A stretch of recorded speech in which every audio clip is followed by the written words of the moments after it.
Hello everyone, তো আজকে দুপুরে মা মাছ নিয়ে এসেছিল। তো রোজ রোজ তো আর মাছের ঝোল ভালো লাগে না, তাই ভাবলাম কি মাছের একটা নতুন রেসিপি তৈরি করি।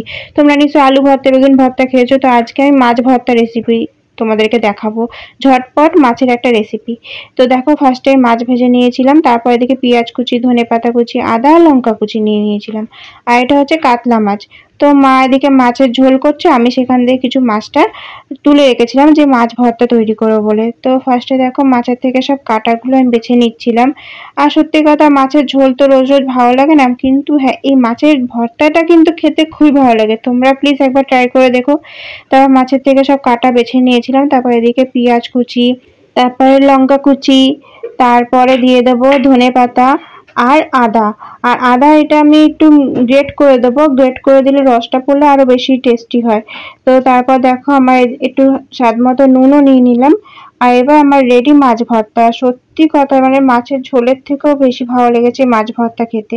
তোমাদের কেমন লাগলো রেসিপিটা দেখে প্লিজ কমেন্ট করে জানিও, আর একবার ট্রাই করে দেখো। টাটা।